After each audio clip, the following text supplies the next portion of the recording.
We're good? Okay. Good. Hey. Hey, welcome to episode 4 of GCTV. I'm Chris, GC Guy Anderson, along with Brad, Eogrim Craig. And joining us tonight from Modern Warfare 2, COD fame and game battles is stepTOF, also known as TVA stepTOF. That's me, yeah. Hello. Glad to be here.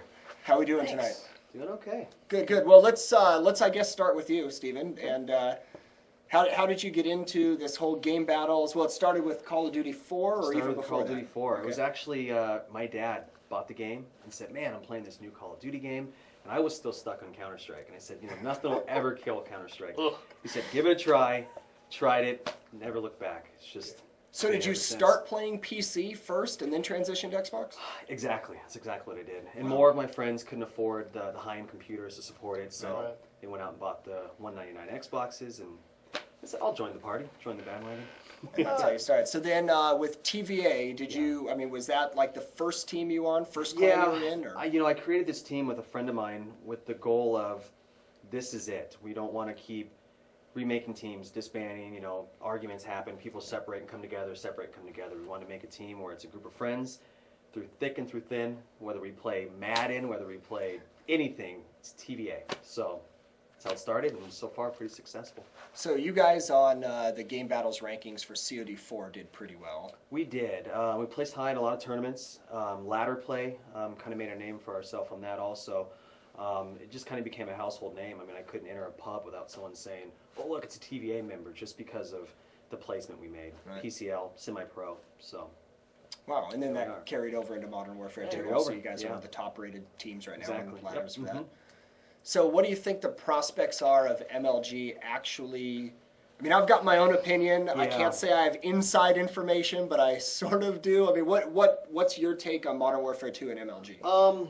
I see it going pretty big. I've talked to a lot of people and actually staff members of MLG, and they're saying it's going to go big too, just because the fact of how big the release was at launch date, how successful it is on game battles right now with the online tournaments and with ladder play. Like, I guess supposedly on game battles alone, there's more Modern Warfare 2 matches played daily than Gears of War and Halo combined, just on that website. So they'd be dumb not to do something with it, whether it's drop something or just squeeze it in somewhere and try to make money off it. So the only problem I see with them squeezing it in is that with no split screen ability, they would have to up their, I mean, unless they dumped, I mean, obviously they're not dumping Halo. Yeah, unless Halo for some reason died, they're not dumping Halo. MLG is Halo. Yeah. Right. I mean, that is what it is.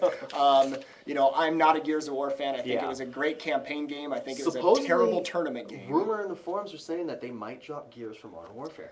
But they would still have to up their equipment probably 50% over what they have now, if not double it. But I guess people were complaining that Gears is just getting boring. Well, There's not much. It's a terrible game. There's not much to the objective side of it, but just kill and be the last man standing in a way. So with Modern Warfare 2, they introduced some new game types like capture the flag and stuff like that, which are good spectator game types. People like to watch that. They don't always just want to see killing. They want to see something going on, see a goal. So I could see Gears being phased out, to be honest. So we'll see. Wouldn't be all bad. Wouldn't be all bad. I just question whether, I mean, as big as MLG is, whether they actually have the resources to then. They have Dr. Pepper on their sides. What else could they do? True. Dr. Pepper probably pays a lot of bills. I don't think any of us actually knows how much. It's probably just as well we don't. But so, if MLG was to introduce it, I mean, is the team you have, TVA, the actual members that play in those tournaments, I mean, ready to start going to events? Yeah, we are. We've actually flown out to a couple different events to do this in COD 4. Not yet for Modern Warfare 2, but I think with us throwing this event now, getting a feeling of how to run the LAN, what to prepare for, I think it'll be okay. I think we'll be fine. We have experience with traveling and doing LAN play, so. All right. You got anything? That's turning play for. No. So okay, well then I'll just keep firing away. So you probably the team, or at least you, are associated with the War Room. We are, yeah. And which, so what? I mean, tell everyone what the War Room is and how you guys decide to do stuff there. The War Room is actually owned by the team. There's a team member on it who it's his nightclub, and we've actually used it for promotional events for the team, our LAN events in the past. This will be our 4th one. The prior 3 were in the War Room. So it just kind of became a home for the team. We promote it, and even inside the War Room there's a banner that says Team Violent Apprehension. So people go there and they know us. We're kind of trying to make a name for ourselves throughout the city. There you go. Yeah. So that's actually pretty awesome. I need to start hitting nightclubs again, I guess. Or for sure hitting events down there. Yeah, yeah. I'm gonna have to. I've always said I am not a console player at all. I honestly don't even understand how to hold That's a console. always been me. I agree. I agree. And I actually said when the whole talk about Modern Warfare 2 coming out and no dedicated servers and locked frame rates and no console on PC, I was like, if anything gets me to move to console play, it'll be that game. And just building up LAN profiles over the last week, shooting myself in the head over and over, it's boring. But, the auto aim that is in there, I know you've told me before you turn it off. I turn it off. But I the don't auto like aim that's in there, it actually almost makes it stupidly easy in some cases. I mean, just sitting there in Rust, Spawn, on Search and Destroy, shooting myself in the head, I found that I just had to move a little bit, and it automatically slows you down as you get to the guy. And if you're not, sighted in on him, you just move it over, and the second you start slow and you sight in and shoot, it's headshot almost every time. I know what you mean. You don't even have to move it. It's and that's insane. actually most console games. If you look at Halo, Halo has the same a ton of auto aim. and same with Gears and Rainbow Six. So.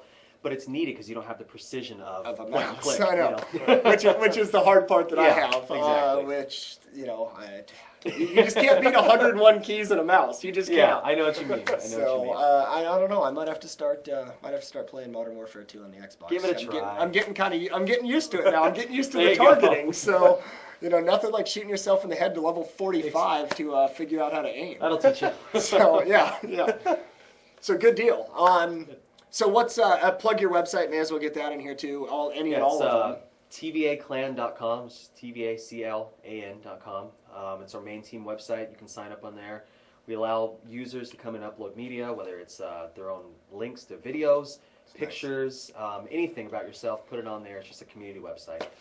And codclanwars.com is actually the website for the events we do. So sign up on there, review the maps, review the rules we're going to use.